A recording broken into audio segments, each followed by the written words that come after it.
الرحمن الرحيم.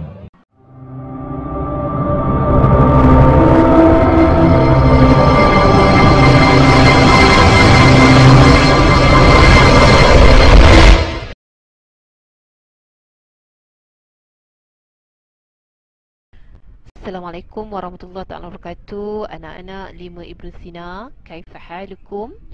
Kalian bersama dengan Ustaz Zahariyati hari ini, insya-Allah untuk kita mempelajari bahasa Arab, untuk kelas bahasa Arab kita hari ini. Baik anak-anak, insya-Allah hari ini kita akan mempelajari satu tajuk penting, tajuk awal kita yang pertama dalam bab pertama, iaitu tasriful af'al. Tasriful af'al. Tasrif al-af'al. Baik anak-anak, sebelum kita bincang lebih lanjut tentang tasriful af'al, terlebih dahulu Ustazah nak ulang, ingatkan kembali apa yang kita perlu faham tentang konsep tasriful af'al. Anak-anak, dalam ilmu bahasa Melayu, tata bahasa, anak-anak biasa dengar perkataan yang ditambah imbuhan. Apabila berlaku penambahan imbuhan ini, maka perkataan tersebut berubah makna. So dalam ilmu bahasa Arab juga ada konsep pembelajaran yang begini, yang dalam ilmu saraf membincangkannya dan kita namakannya sebagai tasriful af'al. So tasriful af'al ini ialah satu kaedah yang ditetapkan dalam ilmu saraf, bagaimana kita nak membentuk perkataan-perkataan asal, kata kerja yang asal dengan merubah maknanya. Kalau dalam bahasa Melayu kita tambah imbuhan lalu berubah makna. So dalam bahasa Arab ini kita tambah huruf-huruf dan dia akan menjadikan kata kerja itu berubah makna. So saya bagi contoh dalam bahasa Melayu, kita ada perkataan bangun. Contohnya bangun bermakna, kata kerja tersebut bermakna berdiri. So daripada bangun kita tambah imbuhan, contohnya membangunkan. So perkataan tersebut akan menjadi makna mengadakan, mewujudkan, melaksanakan. So penambahan imbuhan ini menjadikan sesuatu kata kerja itu berubah makna. So inilah yang kita akan belajar dalam tasriful af'al. Baik, insya-Allah anak-anak, kelas kita hari ini kita nak fokus pada 3 wazan saja. Wazan ni maksudnya acuan, kaedah yang kita nak guna, yang semuanya didatangkan daripada fi'il madhi, ya. Wazan dalam bahasa Arab ni bermula dengan fi'il madhi. So 3 wazan yang kita nak fokus petang ni, hari ni. Yang pertama ialah wazan ifta'ala, ifta'ala, ifta'ala, ya. Yang kedua, wazan kita yang kedua tafa'ala. Yang pertama tadi ifta'ala, yang kedua tafa'ala, dan yang ketiga adalah tafa'ala. Okey, ifta'ala, tafa'ala, tafa'ala, kesemua ni dirangkumkan sebagai fi'il mazid, iaitu kata kerja yang telah ditambah. Maksudnya kita dah tambah imbuhan, kita dah tambah huruf. Dalam bahasa Arab ni kaedah kita tambah huruf. Dengan penambah huruf ni maka akan berubah makna. So kita rangkumkan semua ni dinamakan sebagai fi'il mazid. So fokus kita hanya pada 3 wazan, iaitu ifta'ala, tafa'ala dan tafa'ala. Okey, yallah anak-anak, kita teruskan lagi. Kita fokus kepada yang pertama atas wazan ifta'ala. Okey, ifta'ala, kita fi'il mazid ni, iaitu kata kerja ni kita dah tambah, tapi apa tambahnya? Kita tambah 2 huruf pada ifta'ala ni. So perkataan asalnya adalah fa, ain, lam. Kita tambah 2 huruf, iaitu huruf hamzah dan huruf ta. So dalam ifta'ala ni, kenapa saya kata tambah hamzah bukan alif? Kerana dalam sistem bahasa Arab, huruf alif tidak boleh menerima baris. So kalau ada bunyi baris, itu adalah huruf hamzah. So ifta'ala. So dalam wazan ini, ifta'ala ditambah huruf hamzah dan ta, ditambah huruf hamzah dan ta. Okay anak-anak, kita mesti nak tahu ifta'ala ni kita nak guna waktu bila. Okay, so apakah makna bila perkataan tu dijadikan atau wazan ifta'ala? Okay, so yang pertamanya ialah perkata kerja tu kita jadikan dia ada tambahan ada tambah imbuhan biasa kalau kita contoh ajar, belajar, main, bermain, kan, bahasa Melayu. So macam itulah ifta'ala ni untuk imbuhan ber. Okay, contoh saya bagi jama'ah ijtama'ah. Jama'ah ijtama'ah. Okay, apa maknanya? Jama'ah kumpul, ijtama'ah berkumpul. Dan makna keduanya pula apa dia?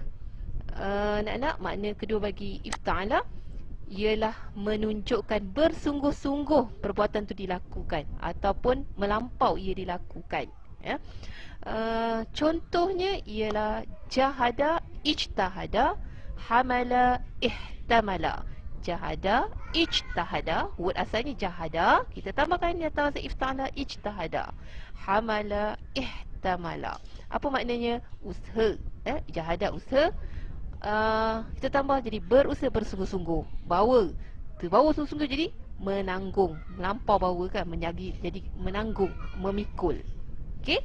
So makna ni mana basic bagi wazan ifta'ala. Sebenarnya kalau kita belajar dalam musarraf ada pelbagai lagi wazannya anak-anak, ya, ada pelbagai lagi makna-maknanya. Ni basic je. So anak-anak boleh buka dalam buku teks macam buku surat 4, buku surat lain tu, kita cari apakah perkataan-perkataan yang terdapat bagi wazan ifta'ala.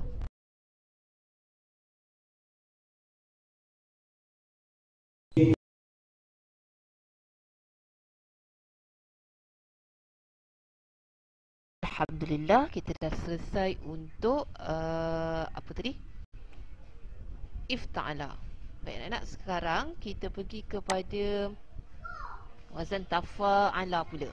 Okey, tafa'ala juga ditambah 2 huruf sebab dia mazid biharfain, kita tambah 2 huruf, wazan yang ditambah 2 huruf. So apa huruf yang ditambah ialah ta dan alif. Ta dan alif. Tafa'ala, word perkataan asal fa ain lam, so kita tambah ta dan alif. Tafa'ala.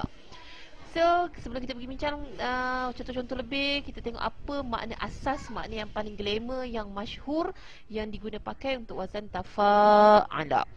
Okey anak-anak, biasanya tafa'ala ni makna musyarakah, iaitu benda yang menunjukkan, kata kerja tu menunjukkan perkongsian ataupun berganda. Dalam bahasa Melayu, kata kerja tu kata kerja berganda. Ada saling, ya.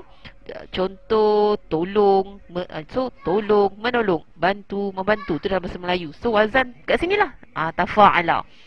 Okey, contoh kita bagi taqabala, saling bertemu, taqatala, saling berperang. Dalam masa yang sama, wazan tafa'ala ni anak-anak boleh guna untuk tazahur, iaitu benda yang pura-pura.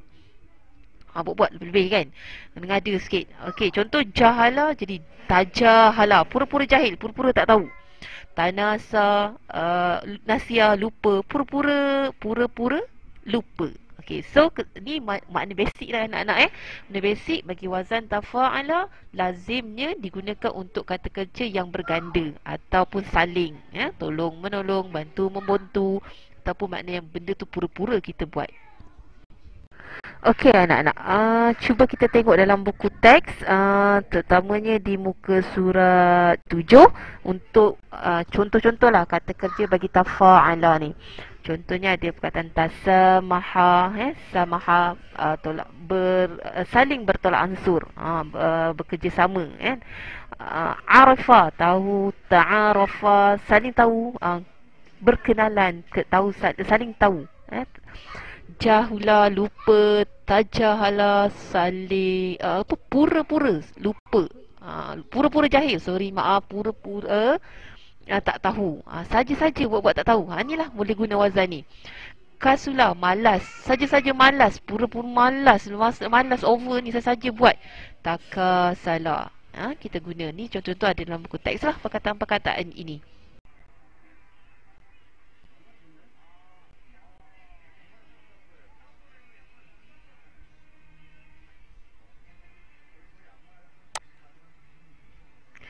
Baiklah anak-anak, kita teruskan kepada wazan yang ketiga, iaitu tafa'ala.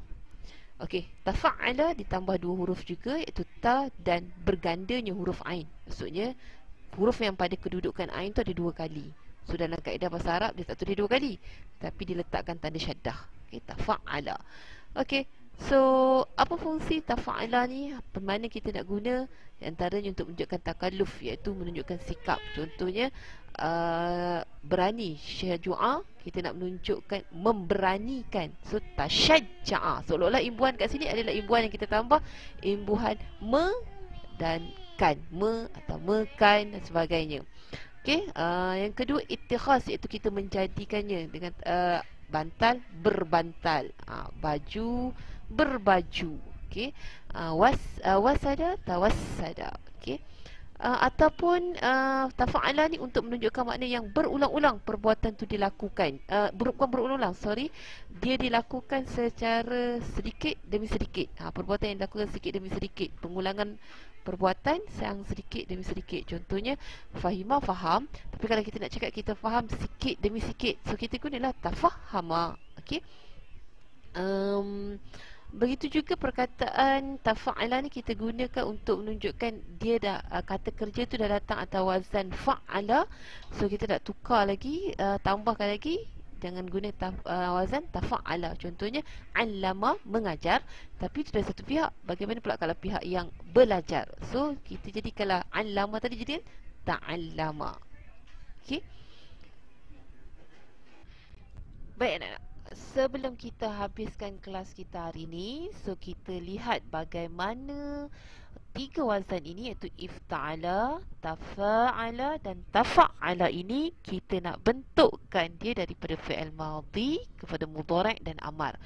So yang cantiknya dan indahnya dalam tata bahasa ilmu saraf bahasa Arab ni telah disusunkan kaedahnya. Dia dah bagi wazan siap-siap bagaimana nak membentuknya. Baik, kita tengok dulu mula dengan ifta'ala. So bagi kalimah ifta'ala, apabila kita nak membentuk fi'il mudhari'nya anak-anak ya, kita akan gunakan wazannya yafta'ilu. Ifta'ala yafta'ilu. Jadi contoh perkataan yang dibagi iltahaqa, dia akan jadi yaltahiqu. Contoh lain lagi, ijtahada yajtahidu. Okey, so bagaimana nak bentuk fi'il amarnya pula? Dia akan menggunakan wazan ifta'il. Ifta'il. Okey, so iltahaqa jadi iltahiq. Ijtahada ijtahid. Istama'a yastami'u istami'. Okey, contoh ijtahada berusaha bersungguh-sungguh. Okey, yajtahidu dia sedang berusaha bersungguh-sungguh, jadi present tense. Kemudian kita nak buat kata kerja perintah, ijtahid, berusahalah bersungguh-sungguh. Okey. Baik, kita teruskan pula dengan tasrif bagi wazan tafa'ala.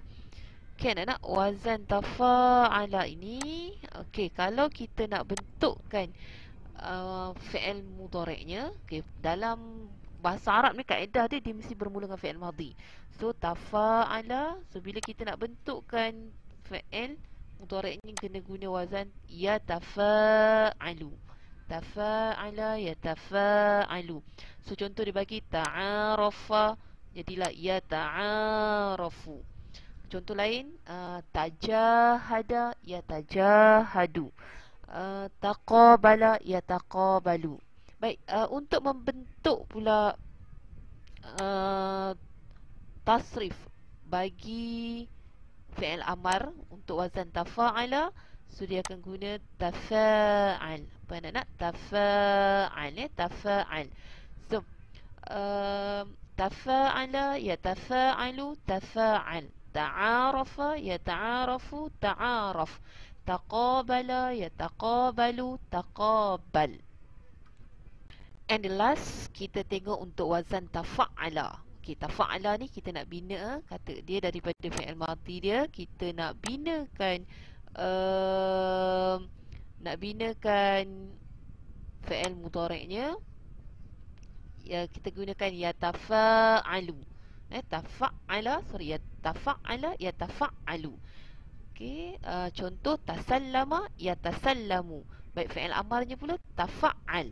So tafa'ala yatafa'alu tafa'al. Anak-anak kena hafal ya tasrif ni. Tafa'ala yatafa'alu tafa'al.